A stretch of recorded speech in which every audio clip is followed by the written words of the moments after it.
Have to put on a different hat now. Oh, Minnesota has a way of telling us not to put our winter coats away too soon, doesn't it? Don't put the shovel away, all those kind of things. So, but we love living here most of the time. So, today, this month, we've been speaking about the practice of becoming. And I kind of love that phrase because becoming is not really trying to turn ourselves into something else or just something we're not. It's about not about straining, pretending, or chasing some perfect spiritual image of ourselves. Becoming is about uncovering more of what's already true within us. It's about becoming more available to the life of spirit that is already seeking to express itself as us. That's the heart of today's message, listening beyond the noise of the world. And God knows there's a lot of noise right now. But when we think about it, there always is. In the science of mind, we teach that each person is an individualized expression of the one life, the one mind, the one spirit. So becoming is not becoming or earning our spiritual identity. It's about awakening to it. It's about remembering who and whose we are. So today we begin with this question. What if silence were the doorway to a more authentic life? What if stillness could help us hear something deeper than the noise of the world? And what if, beneath all the chatter, all the pressure, all the opinions, and all the endless movement of the mind, there is already a wisdom within us that's waiting to be heard? Most people do not struggle because God is absent. Most people struggle because life gets loud. The world is full of voices competing for our attention. News, social media, stress, fear, old stories. Inner criticism and the constant pressure to keep up can leave us feeling mentally crowded and spiritually tired. And when life gets noisy, it becomes hard to hear the quiet truth of our own being. Ernest Holmes wrote in The Science of Mind, "We are surrounded by all sorts of vibrations, and if we wish to catch any of them distinctly, we must tune in." That is such a simple and powerful reminder. Spirit is always present. Guidance is always present. Wisdom is always present. But if we are tuned to fear, hurry, resentment, or distraction, that's what we'll hear clearly. So today we're going to explore what it means to listen beyond the noise of the world. We're going to explore the power of silence, the gift of stillness, and the possibility that when we get quiet enough, we might hear the healing whisper of truth. And that's where becoming truly begins. Not striving, not enforcing, but in listening. If we're going to listen beyond the noise of the world, it helps to be honest about what keeps us truly from listening in the first place. And yes, some of it's out there. We live in a world full of distraction. There's always something calling for our attention. The news tells us to be alarmed. Social media tells us to compare. Advertising tells us we are lacking something. And other people's opinions can get so loud that we begin to lose touch with our own inner knowing. It can feel like we are being pulled in a dozen directions at once. But as challenging as all that might be, I think the deeper issue is not the noise around us, but it's the noise within us. Sometimes the mind gets so busy that it never, ever rests. And we replay old conversations. We rehearse what we should have said. We worry about what happens next. We hold on to hurts.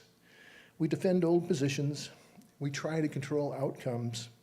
We carry fear, resentment, self-judgment, and mental hurry, and then we wonder why it's so hard to feel peace. Well, the outer noise may get our attention, but the inner noise is often what keeps us from hearing the truth. And this is important because in the science of mind, we understand our consciousness is creative. What fills the mind tends to shape our experience. If my awareness is crowded with fear, then fear covers what I see in life. If my awareness is crowded with anger, then anger speaks louder than wisdom. If my awareness is full of opinions, assumptions, and old beliefs, it becomes very hard for something new to enter. Sometimes we think we are listening for guidance, but we're really just listening to our own reactions. This happens to all of us. Maybe we are upset with someone and we ask for spiritual guidance, but what we really want is agreement with our hurt. Maybe we want clarity, but what we really want is to have life go the way we decided it should go. And maybe we say we are listening to Spirit, but underneath we're still clinging to fear, still embracing ourselves, still trying to protect an old version of who we think we are. And that is why listening asks something of us. It asks us for honesty. It asks us for humility. It asks us to notice what we are carrying. But most of what blocks spiritual clarity is not outside of us. It's within our own thought. Mental clutter. Fixed opinions, old stories, false beliefs, defensiveness, the need to be right, and the fear of letting go. All of that can crowd the doorway of our awareness. Yet the good news is this: Spirit has never stopped speaking. Divine wisdom is not absent. The presence of God is not withholding guidance from us. That still small voice is not missing. It's simply that we were often tuned to another station. That's why the practice of becoming must include the practice of noticing. Dennis Merritt Jones always talks about that with awareness, awareness, awareness. So much starts with where are we right now? Notice what we were believing.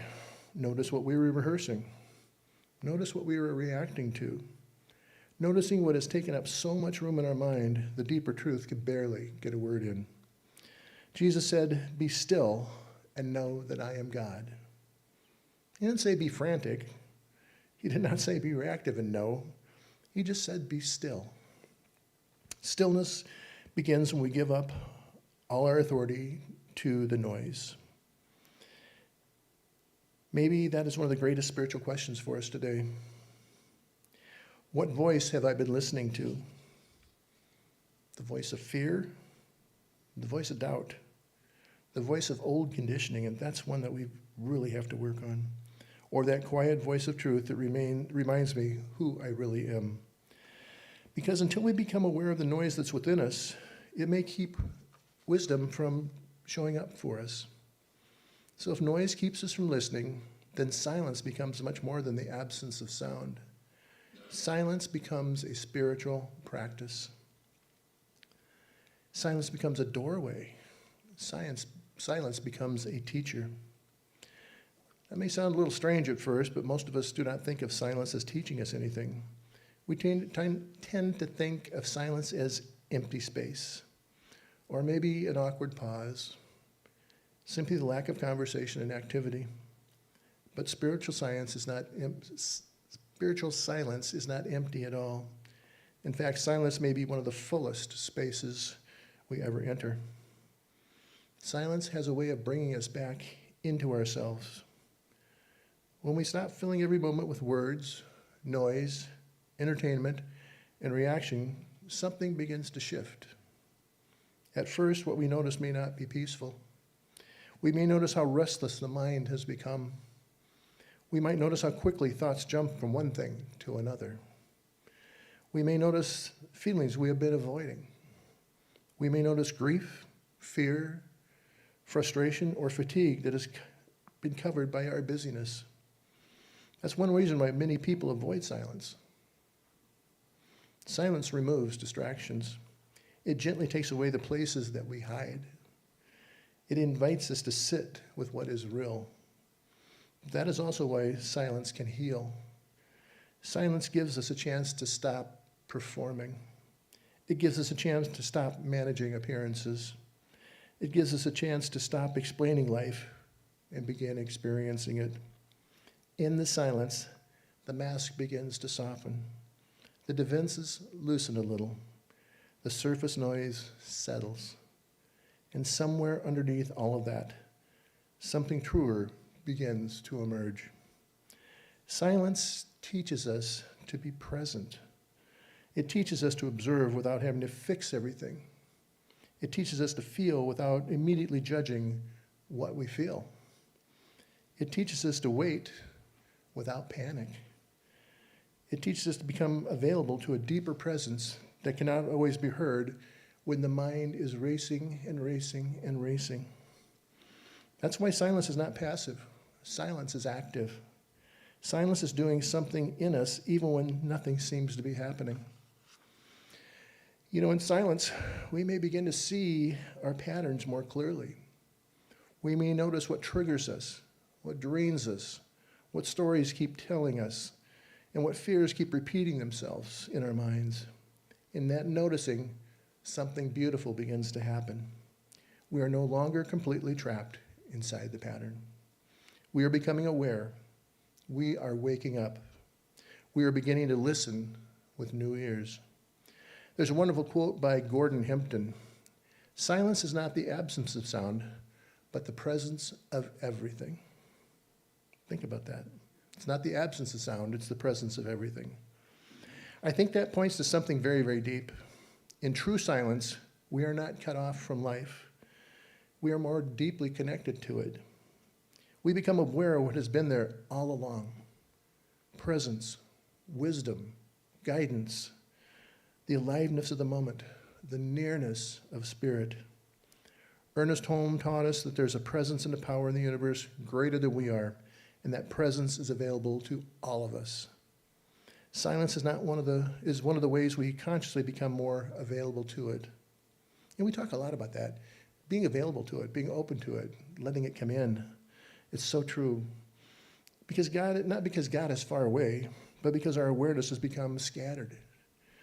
Silence helps gather us back.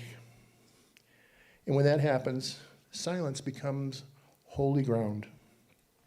It becomes a place where we stop trying so hard to make truth happen and instead begin to receive what Spirit is already revealing. It becomes a place where intuition can rise, where peace can return, where the heart can soften, and where the soul can finally get a word in, because we've been so busy with everything else. So silence is not just a break from the world. Silence is a way of listening more deeply to life. It teaches us that not every answer comes through effort.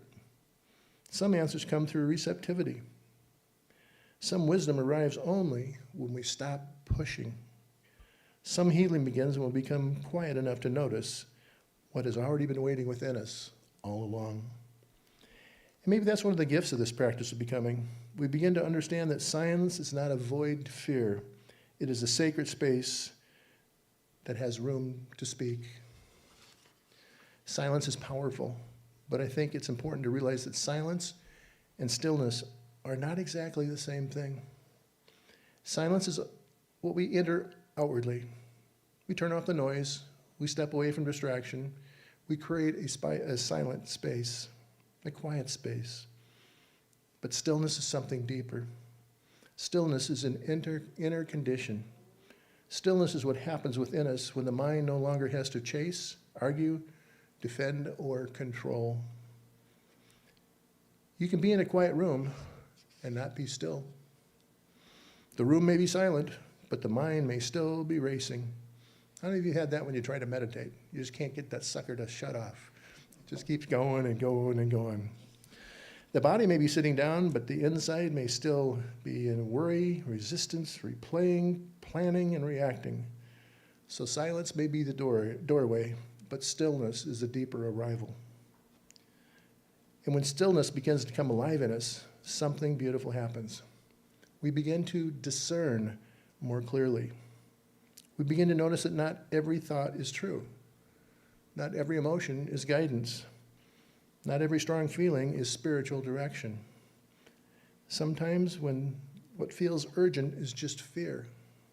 Sometimes what feels loud is only habit. Sometimes what feels convincing is just an old pattern that's had a lot of practice. Stillness helps us tell the difference. When we are stirred up, everything can feel confusing. Fear can sound like wisdom. Control can sound like strength. Defensiveness can pretend to be clarity. But when we become inwardly still, we begin to sense a truth in a different way. Truth does not usually shout. Truth has a steadiness to it. Truth has peace in it. Truth has a kind of inner rightness that does not need to force itself on us. That's one of the gifts of stillness. It softens the grip of the conditioned mind. And Lord knows we've conditioned our mind over years and years and years. That mind has been trained by fear, habit, separation, and wants to react quickly. It wants to judge quickly. It wants to protect itself quickly. But stillness slows the whole process down. It gives a space between the stimulus and the response. It gives us room to breathe. And in that room, wisdom has a chance to appear. And this is where discernment is born. Discernment is not judgment. Discernment is spiritual seeing. It's the ability to recognize what is real, what is true, what is aligned with love, and what is not. It's the ability to sense the difference between the voice of the ego and the voice of the soul. Between panic and guidance, between pressure and peace, between what is merely familiar and what is actually true.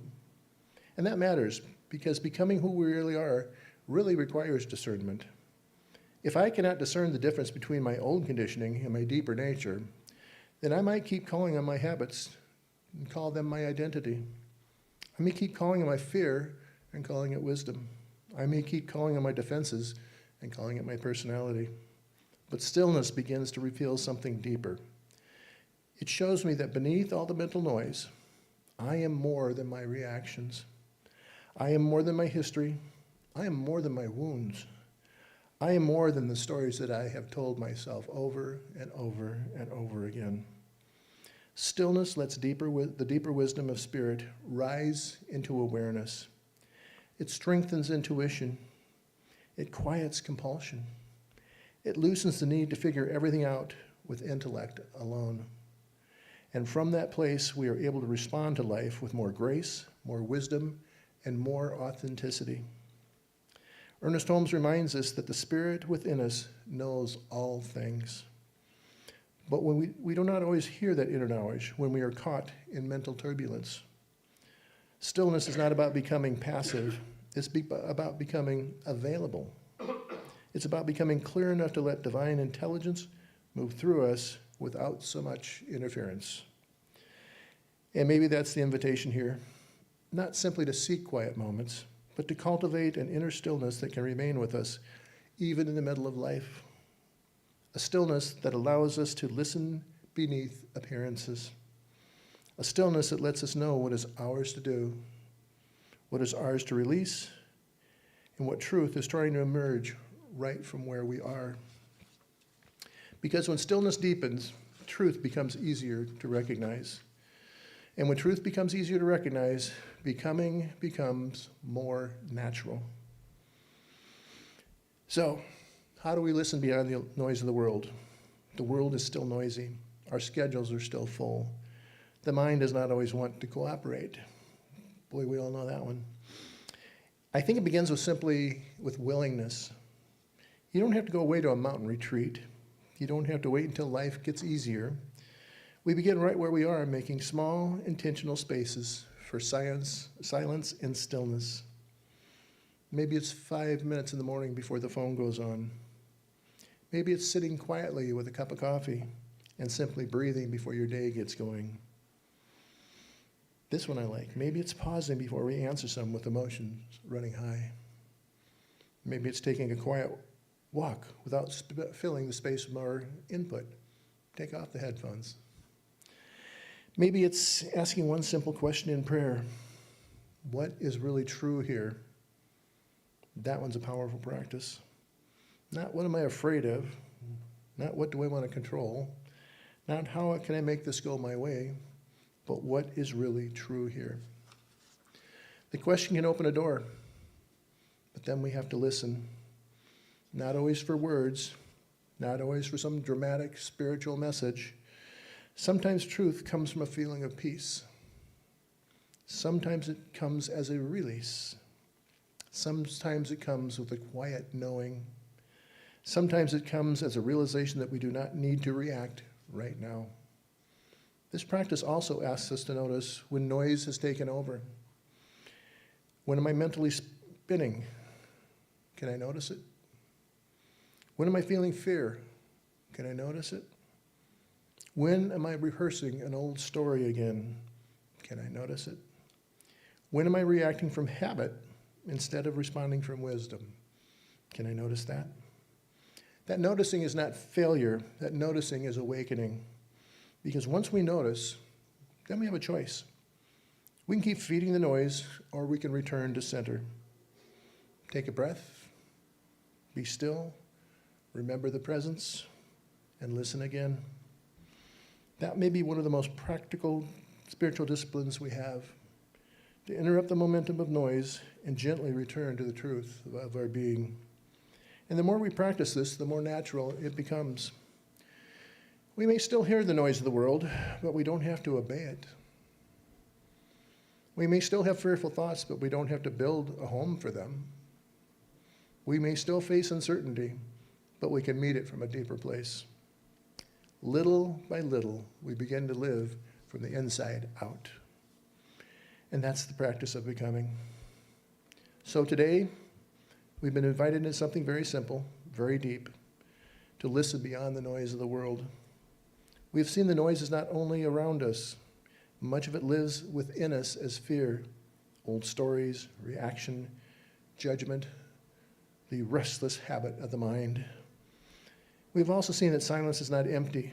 Silence can teach us. Silence can soften us. Silence can open a door. And stillness, that deeper inner condition, helps us discern what is true. This matters because the practice of becoming is about not adding more strain to our lives. It's about not trying to be more impressive, more spiritual looking, or more perfect. It's about being more real, more open, more available to the presence of God already within us. We do not become who we truly are by listening to every fearful voice, every outer pressure, every old piece of conditioning. We become who we truly are by listening more deeply than that. We listen with the ears of the soul. I like that. Listen with the ears of the soul. There is something within each of us that is never frantic, never confused, never separated from the divine. That's in each and every one of us. Beneath all the noise, beneath all the rushing, beneath all the defenses, there is a deeper place of wisdom, peace, and truth. And when we become more quiet enough, still enough, willing enough, then we begin to hear it. We begin to remember that the next page is right here. Maybe it is a real invitation this week not to escape the world, but stop letting the world define the deepest truth of who we are. Not to run from life, but to meet life from a deeper center. Not to force answers, but to become still enough to receive them. Rumi wrote, "There's a voice that doesn't use words. Listen." There's a voice that doesn't use words. Listen. That's what this talk is about. Listening for that deeper voice. Listening for the presence behind appearances. Listening for the truth that does not shout, but quietly knows. That's where our becoming begins to help us. That's where it begins. Not in the noise, not in the striving, not in fear, but in silence, in stillness, in the sacred willingness to hear the whisper of truth. And so this week, may we each take a little more time for quiet. May we be a little less ruled by noise. May we trust a little more deeply the presence that's always here. And may we all discover that as we listen beyond the world, we begin to hear the divine life becoming itself as us. And so it is.